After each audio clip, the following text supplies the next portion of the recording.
ଛେଳି ଛୁଆଟିକି ଦେଖ, ମେଷ ଛୁଆଟିକୁ ରଖ, ଚକରେ ଲଗାଇ ଅଖ, ପାକଲା ବେଲକୁ ଚାଖ। ଲେଖା ପଢ଼ାରେ ଦିଅ ମନ, ଖେଳା ନ କର ଶିଶୁଗଣ। ଖେଳା କର ହେ ପାଠ ସାରି, ଦେଖିବ ଆସ ଶୁଆ ସାରି। शुभ सकाळ पिलामाने आपण मानक आ गोटे नुआ वीडियो को स्वागत करुछि। आजिर क्लास रे आमे पढिबा एकार जोग। पूर्व क्लास रे आमे पढिथिले रुकार जोग। मन अछि समस्तकर? चलंतु थरे देखि नबा। दिथिला रु।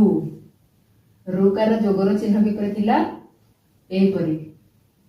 कोठी दे जाउथिला अक्षरर तळे क रुकार कृ एहीपरि उच्चारण होथिला। तो चलतो आज क्लास टा स्टार्ट करवा। आज क्लास रे आमे पढिबा एकार जोग। एकार जोग ये होस कोन ए कार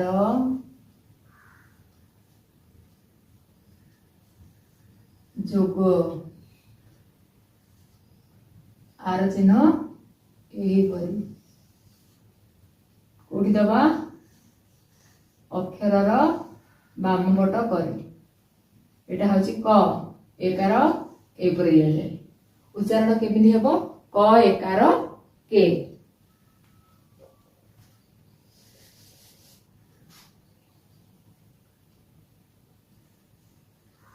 क युक्त ए समान के एकार क के। ख युक्त ए समान खे ख एकार खे। एही परि सब अक्षर रे एकार जोग करी लिखिबा। ग एकार गे, घ एकार घे, मरे नाही च एकार चे, छ एकार छे, ज एकार जे, झ एकार झे, नियरे नाही त एकार टे, ठ एकार ठे, ड एकार डे, ध एकार ढे, ण एकार णे, त एकार ते,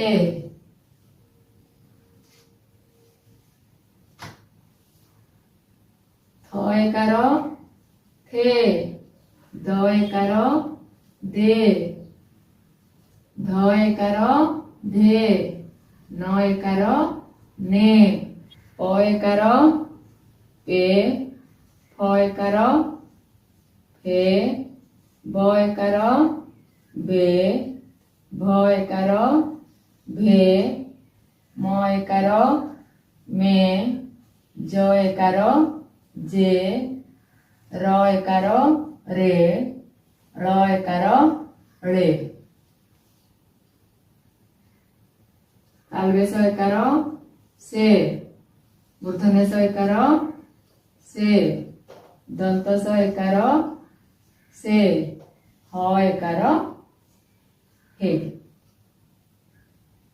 ह एकार हे। सब अक्षर रे एकार जोग करी लिखिले। एबे चलंतु शब्द लिखिबा। किपरि पढ़ा हेबो जानले समस्ते। के खे गे घे एही परि पढ़ा हेबो। शब्द लिखिबा। प्रथम शब्द कोन तो लाइन कर दो।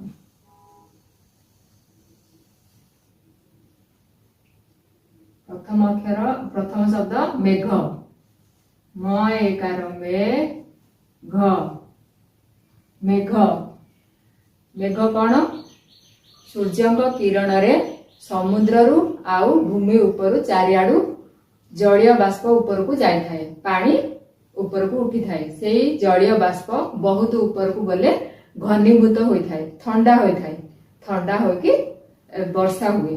सेही घनीभूत जलीय बाष्प को कहिबा मेघ। आकाश रे समस्त देखिथिबो मेघ उठुची, केतेले कळा कळा हेति उठुची, केतेले धळा हेति उठुची। विभिन्न प्रकार आकृतिर केतेले एपरि केतेले तुळा भलिया देखा जाउची, ଆଉ କେତେବେଳେ ଅଲଗା ବିଭିନ୍ନ ପ୍ରକାର ପଶୁ ପକ୍ଷୀଙ୍କର ଚିତ୍ର ଭଳିଆ ଦେଖାଯାଉଛି ସିଏ ହଉଛି ମେଘ।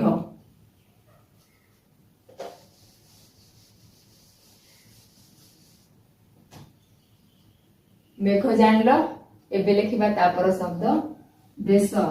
ବ ଏକାର ବେ ତାଲ ବେଶ ବେଶ ବେଶ। ବେଶର ଅର୍ଥ କଣ ହଉଛି? ବେଶର ଅର୍ଥ ହଉଛି ପୋଷାକ। ଆଉ ବିଭିନ୍ନ ପ୍ରକାର ରୂପ ନବାକୁ ବେଶ କୁହାଯାଏ। ଅଳଙ୍କାର ଆଉ ବସ୍ତ୍ରରେ ସଜେଇ ହବାକୁ ବେଶ ବି କୁହାଯାଏ। କେଶ। କ ଏକାର କେ ତାଲ ବେଶ କେଶ। କେଶ ମାନେ ବାଳ, ମୁଣ୍ଡର ଚୁଟିକୁ କେଶ କୁହାଯାଏ। ତେଜ। ତ ଏକାର ତେ ଜ ତେଜ। ତେଜର ଅର୍ଥ ହେଉଛି କାନ୍ତି, ପରାକ୍ରମ, ଚମକ। କୁହାଯାଉଛି ସୂର୍ଯ୍ୟଙ୍କର ତେଜ। ତେଜ ମାନେ କଣ? ସୂର୍ଯ୍ୟଙ୍କର ଖରା ବହୁତ ଜୋରରେ ହୋଇଥାଏ, ବହୁତ ବେଶୀ ହୋଇଥାଏ, ସେଥିପାଇଁ କୁହାଯାଉଛି ତେଜ। ତେଜ ମାନେ କଣ? ପରାକ୍ରମ। ରେଖା। ର ଏକାର ରେ ଖ ଆକାର ଖା ରେଖା। ରେଖା ମାନେ ଗାର। ଏପରି ଗାରକୁ ରେଖା କୁହାଯାଏ। ମେଷ। ମ ଏକାର ମେ ମୂର୍ଧନ୍ୟ ଷ ମେଷ। ମେଷ। ମେଷର ଅର୍ଥ ହେଉଛି ମେଣ୍ଢା। ଆଉ ଗୋଟିଏ ଅର୍ଥ କଣ ହୋଇପାରିବ? ଜ୍ୟୋତିଷ ଶାସ୍ତ୍ରରେ ଯୋଉ ସବୁ ରାଶିର ବର୍ଣ୍ଣନା କରାଯାଇଛି ତାର ପ୍ରଥମ ରାଶିକୁ ମେଷ କୁହାଯାଇଥାଏ। ଶେଷ। ତାଲବେଶ ଏକାର ସେ ମୂର୍ଧନ୍ୟ ଷ ଶେଷ। ଶେଷ ମାନେ ସରିଯିବା, ସମାପ୍ତି ହବା, ତାକୁ ଆମେ କହିବା ଶେଷ। ଆଉ ଗୋଟେ ବି ଶେଷର ଅର୍ଥ ହେଇପାରିବ, ଶେଷ ମାନେ ଶେଷ ନାଗ। ଗୋଟେ ସର୍ପର ନାଁ ଶେଷ ନାଗ ବୋଲି କୁହାଯାଏ। ଲେଖା। ଲ ଏକାର ଲେ ଖ ଆକାର ଖା ଲେଖା। ଲେଖା ମାନେ ଲେଖିବାର ପ୍ରକ୍ରିୟାକୁ ଲେଖା କୁହାଯାଏ। ଏଗୁଡା ସବୁ କଣ? ଲେଖା। ଲେଖାର ଅର୍ଥ ବର୍ଣ୍ଣମାଳା ବି ହବ। ଆଉ କିଏ ଜଣେ ଯଦି ଲେଖିଛନ୍ତି ବହି ତାକୁ ବି ଆମେ ଲେଖା କହିପାରିବା। ଲେଖାର ଅର୍ଥ ଲେଖିବା ପ୍ରକ୍ରିୟା ବା ଲେଖିବା ପ୍ରଣାଳୀ ଲେଖା। ଲେଶ। ଲ ଏକାର ଲେ ତାଲ ବେଶ ଲେଶ। ଲେଶ ମାନେ ବହୁତ କମ, ଅଳ୍ପ, ତାକୁ ଆମେ କହିବା ଲେଶ। ଲେଶ ମାତ୍ର ଦୟା ନାହିଁ, ମାନେ ତାର କିଛି ଦୟା ନାହିଁ। ବେଣୀ। ବ ଏକାର ବେ ଅଣ ଦୀର୍ଘଇ ଣି ବେଣୀ। ବେଣୀ ମାନେ ଦଉଡ଼ି ପରି କେଶକୁ ବାନ୍ଧିବାକୁ ବେଣୀ କୁହାଯାଏ। ଦଉଡ଼ି ଭଳିଆ କେଶକୁ ମୋଡ଼ିକି ବାନ୍ଧିବାକୁ ବେଣୀ କୁହାଯାଏ। ସମସ୍ତେ ଦେଖିଥିବେ ମା ମାନେ, ଭଉଣୀ ମାନେ ସମସ୍ତେ ବେଣୀ କରନ୍ତି ପଛରେ, ତାକୁ ଆମେ କହିବା ବେଣୀ। ଶ୍ରେଣୀ। ସ ତାଲବେଶ ଏକାର ସେ ଣ ହର୍ଷଇ ଣି ଶ୍ରେଣୀ। ଶ୍ରେଣୀ ମାନେ କଣ? ଆଗରୁ ଗାଁରେ ସମସ୍ତେ ଦେଖିଥିବେ ଚାଳ ଘର ଅଛି ସମସ୍ତଙ୍କର, ତାକୁ କଣ କହନ୍ତି? କଚା ଘର, ମାଟି ଘର ଅଛି। ମାଟି ଘରର ତିଆରି କରିଲା ବେଳେ ଗୋଟିଏ କାଠକୁ ଏହିପରି ଦିଆଯାଇଥାଏ। ଏଠି ଏମିତି ଖୁମ୍ବ ଥାଏ, ଏପଟେ ବି ଖୁମ୍ବ ଥାଏ, ଆଉ ଗୋଟେ ଖୁମ୍ବ ମଝିରେ ଥାଏ। ଏହିପରି ଚାଳ ଘର ହୋଇଥାଏ। ଏଇ ଯୋଉ କାଠକୁ ଦିଆଯାଇଥାଏ ତାକୁ ଆମେ କହିଥାଉ ଶ୍ରେଣୀ। ଶ୍ରେଣୀ ଦେଲେ ଘର ମଜବୁତ ହୋଇଥାଏ, ସେଇ କାଠକୁ କୁହାଯାଏ ଶ୍ରେଣୀ। ଶ୍ରେଣୀ ବୁଝିଲ? ଦେଶ। ଦ ଏକାର ଦେ ତାଲବେଶ ଦେଶ। ଦେଶ ମାନେ କଣ? ଦେଶ ଭୂମି। ଆମର ଯେମିତି ଭାରତ ଦେଶ ଅଛି, ଗୋଟିଏ ଜାଗାରେ ବହୁତ ସାରା ଲୋକ ରୁହନ୍ତି। ଗୋଟିଏ ଭାଷା ଯୋଗୁ କିମ୍ବା ତାଙ୍କର ଧର୍ମ ଯୋଗୁ ସେମାନେ ଏକାଠି ମିଶିକି ରହନ୍ତି। ଏକା ପ୍ରକାରର ଚାଲିଚଳନି ହୋଇଥାଏ, ସମସ୍ତେ ଏକା ପ୍ରକାରର ବ୍ୟବହାର କରିଥାନ୍ତି, ତାକୁ ଆମେ କହିଥାଉ ଦେଶ। ଦେଶ। ଦେଶ ଜାଣିଲ? ଭାରତ ବର୍ଷ ଭୂଇଁ ଆମେ ତାକୁ କହୁଛେ ଦେଶ। ବିଭିନ୍ନ ପ୍ରକାର ଦେଶ ଅଛି। ରେଣୁ। ର ଏକାର ରେ ଣ ହର୍ଷଉ ଣୁ ରେଣୁ। ରେଣୁ ମାନେ ଧୂଳି ଆଉ ବାଲି କଣାକୁ କହିବା ରେଣୁ। ଧୂଳି କଣା ଆଉ ବାଲି କଣାକୁ ଆମେ କହିଥାଉ ରେଣୁ। ଆଉ ରେଣୁର କଣ ଅର୍ଥ ହେଇପାରିବ? ଅଣୁ, किंबा परमाणु को भी रेणु कह जाए। बेणु ब एकार बे ण हर्ष णु बेणु बेणुर अर्थ हेउछि बंशी आ गोटे बेणुर अर्थ बाउंश भी हेबो। कृष्ण को आमे कहछे बेणु पाणी माने कोन तांको हाथ रे बंशी थाए पानी रो अर्थ हेउछि हाथ बेणु पाणी माने जा हाथ रे बंशी थाए ताको आमे बेणु पाणी कहिथाउ। बेणु बुझिला तापर शब्द लिखिबा सेतु स एकार से त हर्ष तु सेतु सेतु माने कोन नदी पार हेबा पई करा जायथिबा बंध को आमे कहिथाउ सेतु। आ कोन हे परिबो शंख पोलो ए सब को सेतु कह जाय। एपरि जलधारा अछि जलधारा को आमे एपडरु सेपड को पास करबा केमिति करबा आ ऊपर आमे कोन तयारी करछे शंख कि पोलो एटा होछि सेतु।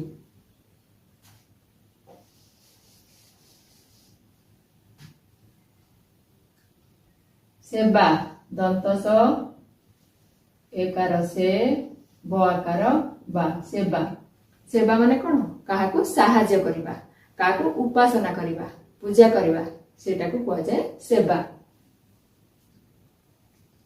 एमिति नै खाली पूजा करबा रोग हेथिवो रोग के हमें सहाय्य करबा ताको मेडिसिन दबा ताको ठीक टाइम रे खाइबा को दबा सेटा भी हबो सेवा।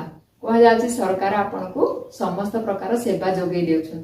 सेवा माने कोन डाक्तरखाना रे से हमको सहाय्य करती सेवा आमे जीवा आसीबा बेले गाड़ी रे हमको सहाय्य करती विभिन्न प्रकार जानवाहन रो सुविधा करिसथि तो सेटा होची सेवा। ए सब जिंस को सेवा कह जाय।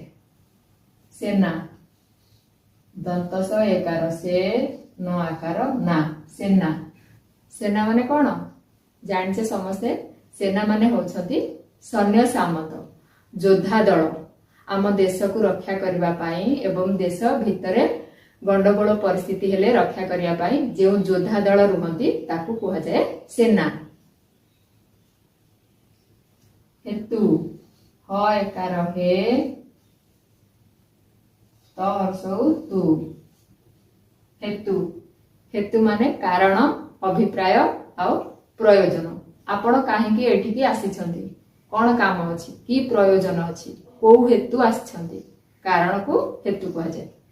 नेबा न एकार ने ब आकारे बा नेबा नेबा माने नेई जिबा आ गोटे नेबार अर्थ कोन हेबो बल पूर्वक हरण करबा काठू किछि जिंस हम छड़े के आनिबा ताकू भी नेई जिबा कह जाय नेबा कह जाय।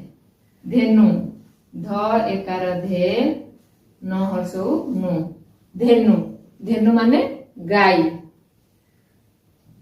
आदेश आ द एकार दे तालबेस आदेश आदेशर अर्थ होछि आज्ञा बा अनुमति उपदेश भी हेबो। विदेश ब हर्ष बी द एकार दे स विदेश विदेश माने बहुत दूर रे थिबा देश को विदेश कह जाय। विदेश को आ कोन कह जाय परिबो प्रवास परदेश ए सब जिंस कह जाय परिबो।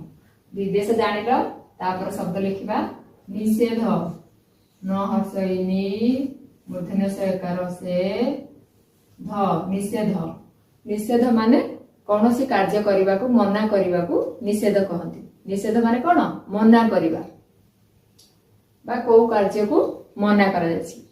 गोटे गोटे जगह लिखा अछि एठारे पान छेप पकेबा निषेध माने पान छेप एठी पकेई पारिबे नाही। गणेश ग ण एकार ने स तालबेस गणेश गणेश माने कोन गणेश ठाकुर गणेश भगवान शिव और पार्वती सान पुओ को गणेश कह जाए। एबे चली गणेश पूजा गणेश को समस्ते पूजा करुछ विद्यादाता गणेश भल पाठ हो बोली गणेश पूजा करछ ना से होछंती गणेश। विशेष ब हर्ष बी तालबेस एकार से मूर्धनेश विशेष विशेष माने एक निर्दिष्ट प्रकार ताको हम कहि थाउ विशेष।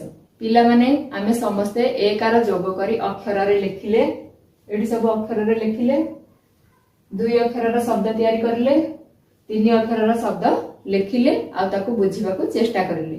ଏବେ ଚାଲନ୍ତୁ ଥରେ ପଢି ନବା। ମେଘ, ବେଶ, କେଶ, ତେଜ, ରେଖା।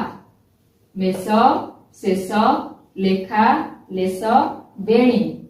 ଶ୍ରେଣୀ, ଦେଶ, ରେଣୁ, ବେଣୁ, ସେତୁ। ସେବା, ସେନା, କେତୁ, ନେବା, ଧେନୁ। ଆଦେଶ, ବିଦେଶ, ନିଷେଧ, ଗଣେଶ, ବିଶେଷ। ଆଉ କିଛି ସୁନ୍ଦର ସୁନ୍ଦର ବାକ୍ୟ ଅଛି, ତାକୁ ଲେଖିବା ଏବଂ ପଢିବା ଆଉ ବୁଝିବାକୁ ଚେଷ୍ଟା କରିବା। ଛେଳି ଛୁଆଟିକି ଦେଖ, ମେଷ ଛୁଆଟିକୁ ରଖ। ଚକରେ ଲଗାଅ ଅଖ, ପାକଲା ବେଲକୁ ଚାଖ। ଲେଖା ପଢ଼ାରେ ଦିଅ ମନ, ହେଳା ନ କର ଶିଶୁ ଗଣ। ଖେଳା କର ହେ ପାଠ ସାରି, ଦେଖିବ ଆସ ଶୁଆ ସାରି। ଛେଳି ଛୁଆଟିକି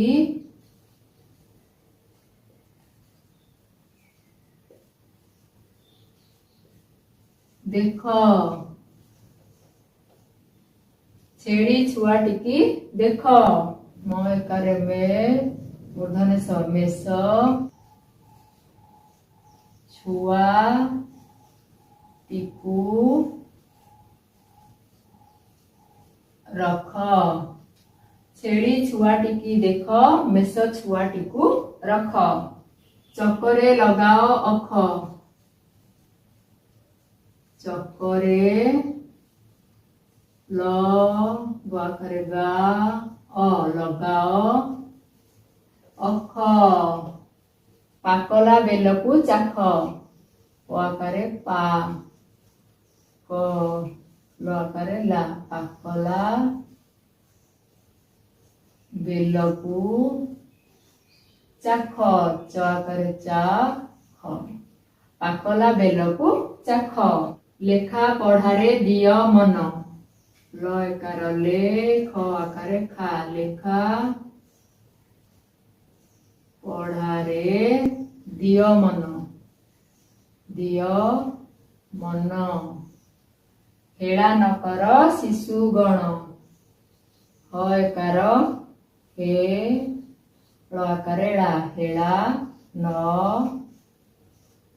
କର ଶିଶୁ ଗଣ। ଶିଶୁ ଗଣ। ଲେଖା ପଢ଼ାରେ ଦିଅ ମନ, ହେଳା ନ କର ଶିଶୁ ଗଣ। ଖେଳା କର ହେ ପାଠ ସାରି। ଖେଳା କର ହେ ପାଠ ସାରି। ପାଠ ସାରି।